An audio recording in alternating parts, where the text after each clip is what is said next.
내가 섬기는 윗사람이, 내가 만난 상사가 쓰레기라면 어떻게 해야 하나? 요 문제입니다. 요 문제. 김원중 선생이 옮긴 한비자 난원편에 보면 이런 말이 있습니다. 현명하고 어질면서도 죽임을 당하고 굴욕을 피할 수 없었던 것은 무슨 까닭입니까?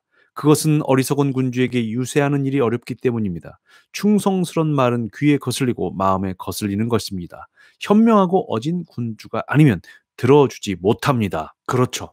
중국 역사에 보면 현명하고 어질지만 죽임을 당하고 굴욕을 당했던 많은 신하들이 등장을 합니다. 일일이 예로 들 것도 없이 뭐 오저서 같은 신하도 그랬잖아요. 정확하게 미래를 내다보고 이렇게 하지 마세요 했는데 그렇게 했다가 오나라가 망했죠. 내 윗사람이 쓰레기라면 어떻게 해야 되나? 이거 아주 중요한 문제입니다. 내가 사원이고 팀장이 쓰레기다. 어떻게 해야 돼요? 인사이동 때까지 기다리면 됩니다. 내가 팀장인데 내 윗사람 이사가 쓰레기야. 역시 기다리면 돼요. 근데 내가 이사고 만약에 오너가 쓰레기다. 사장이 쓰레기다. 회사에 5명이 전부인데 나는 사원이고 사장이 개야. 어떡할 거야? 죽을 때까지 기다릴 수는 없어요. 직장인이든 프리랜서든 금수저로 태어나지 않는 이상 그들의 비율을 맞추면서 사는 게 대부분의 인생입니다. 가족 전체가 쓰레기로 이루어진 모 그룹 있죠. 예, 말씀 안 드립니다. 여러분 다 아실 거예요. 그룹 회장 사모님도 쓰레기, 아들도 쓰레기, 딸도 쓰레기. 이들 밑에서 일하는 거 쉽지 않은 일입니다. 이건 제가 정말 직접 들은 얘기고요. 팩트인데요. 제가 좋아하는 모 방송사 PD 분께서 이제 정년을 앞두고 계세요. 그래도 큰 사고 없이 곧 정년하게 돼서 다행이다 그러면서 저랑 식사를 하면서 뭐라고 얘기를 하냐면 정말 다행이다. 내가 D그룹 아니구나 참. 죄송해요. D그룹 아니에요. H그룹 안에 D 뭐 회사가 있지. 내가 거기 갔으면은 지금까지 이렇게 굴욕을 안 당하고 살 수 있었을까 생각하면 참 다행이다. 오늘 시 참 다행이다. 바다가 잠잠해서 이랬잖아요. 참 다행이다. 이런 얘기를 하시더라고요. 거기 가서 오너 딸이 사장이야 대표야. 근데 자기가 전무까지 올라갔어. 그럼 어떡할 거야? 뭐 어떻게 욕 들어야죠. 뭐 재떨이 날아오는 거 맞아야죠. 뭐 그래 가면서 회사 다니는 겁니다. 남자든 여자든 집안에 가장이 됐으면 그냥 참고 다니는 거예요. 이 사람들이 매일 싼똥을 치우는 게 일인 사람. 보직은 재정 담당 상무인데 실제 하는 일은 청소부. 여기서 청소부는 상징적인 말입니다. 근데 목구멍이 포도청이라 우리는 포도청의 명을 따라야 되죠. 사교육 받는 아이가 있는 가장이라면 회의석상에서 물컵에 든 물을 얼굴에 좀 맞았다고 해서 거래를 끊을 수는 없습니다. 거래를 왜 끊어? 그 물을 대표님께서 깨우침의 의미로 뿌려주신 성수라고 해서 간직해야지. 한비자는요, 아무리 똑똑한 인재라도 어리석은 군주를 만나면 죽임을 당한다고 경고를 합니다. 이런 군주에게는 말하기가 어렵다. 그래서 어려울 난자에 말씀 언자 난언이라는 표제를 달고 있어요. 이렇게 신화된 자의 고충을 털어놓고 있습니다. 위에서 말한 쓰레기 재벌 사모님은 입에 걸레를 달고 사는 것으로 유명하죠. 어떤 말을 해도 더러운 필터를 거치기에 쌍욕과 함께 하달이 됩니다. 이런 사람 밑에서 일하기가 쉽지가 않아요. 먹고 산다는 건 간도 쓸개도 다 내놓는 일이지만 간은 좀 떼어놔도 재생되고 쓸개는 없어도 삽니다. 그런데 자존심, 마음을 내려놓고 살아야 하니까 문제죠. 그러다 보면 사람이 감정이 상합니다. 하루 종일 상처받은 감정으로 집에 돌아옵니다. 근데 집에 돌아왔는데 남편 또는 아내가 뭐 누구든 또 집에서 뭐라고 소리치면 뭐 잔소리를 하던가 꾸중을 하던가 구박을 하면 어떻게 되겠어요? 그러면 그 항구가 아주 힘들어지는 거죠.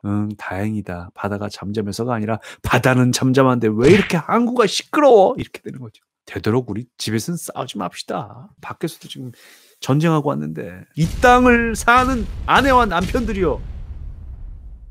부부싸움 하지 맙시다. 살다 보면 자존심 접어두고 화살 같은 갑질 당하면서 하루하루 보내는 경우가 허다합니다. 저 같은 프리랜서도 방송국에서 실컷 갑질 당한 뒤에 잘리는 일이 있는데 이럴 때 방송국 관계자는 상처가 됐다면 유감이에요. 이렇게 위로하는 척합니다. 그런 상처 저 얼마든 감당할 수 있어요. 당장 다음 달부터 돈이 들어오지 않는 게 문제죠. 자존심 상하는 건 감내할 수 있어. 근데 통장이 비는 건 못 견뎌요. 안 그래요? 여러분 다 아셨죠, 이번에 코로나19 때문에. 오죽하면 나라에서 재난지원금을 줍니까? 프리랜서들은 매달 재난이야, 매달. 다음 달이 어떻게 될지 몰라. 그렇게 어렵게 사는 거죠. 물론 뭐 저만 어렵다고 징징대는 건 아니에요. 다 어려워요. 당장 기저귀를 못 갈잖아요. 분유를 못 먹이고. 나 혼자 살면 라면 하나로 하루 버티겠지만 머니 블랙홀이 있잖아요. 자식.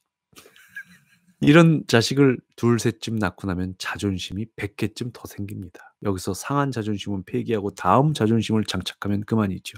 그런데 빈 우유곽은 다시 찌울 수 없고 기저귀는 다시 쓸 수 없어요. 그래서 오늘도 수많은 엄마 아빠들이 갑질의 포화를 뚫고 일을 합니다. 부모 참 위대한 이름이죠. 몇 년째 직장을 다니는 이들에게는 할 말이 없습니다. 다만 저희 아들 또래의 취준생들에게는 이런 방식을 권하고 싶어요. 들어가고 싶은 회사에 대해서 공부를 하세요. 특히 그 회사의 창업자, 현재 회사를 실질적으로 운영하는 CEO가 누군지 검색을 해보세요. 뉴스 검색에 자기가 들어갈 회사의 대표나 그룹의 이름을 치고 한번 뉴스를 보세요. 이 사람이 어떤 무리를 일으키는 적이 있는지, 성격이 어떤지, 갑질을 했는지, 그럼 결과가 나옵니다. 이 결과치가 많다면은, 예를 들어서 뭐 홍길동이라고 치자고요. 내가 들어갈 회사의 사장이 또는 그룹 대표가 홍길동 갑질을 쳐보세요. 검색창에. 한 번이라도 갑질을 했으면 검색창에 나옵니다. 그런 사람은 가면 안 되죠. 그런 사람 있는 회사는. 어쩌다가 들어갔다. 그런데 갑질이 있었다. 그러면 고위직이나 CEO와 직접 대면하는 부서에 가지 않는 게 상책이죠. 입사해서 갑질 오너를 매일 대하면서 월급을 받는다? 야, 이거는 정말 하책입니다. 사람 못 견뎌요. 영혼이 파괴되죠. 회사에서 파괴된 영혼을 안고 집으로 돌아와서 그걸 집에서 푸는 거죠. 불행합니다. 돈은 벌 수 있을지 몰라도 마음이 너덜너덜해져요. 이렇게 짧은 인생을 살면서 매일 더러운 자의 비말을 닦으면서 살 수는 없잖아요. 비말, 코로나19로 새로 알게 된 단어. 기침이나 재채기를 할 때 또는 말을 할 때 입에서 나오는 작은 물방울. 공기를 통해서 다른 사람에게 병원체의 감염을 매개할 수 있다. 네이버 국어사전.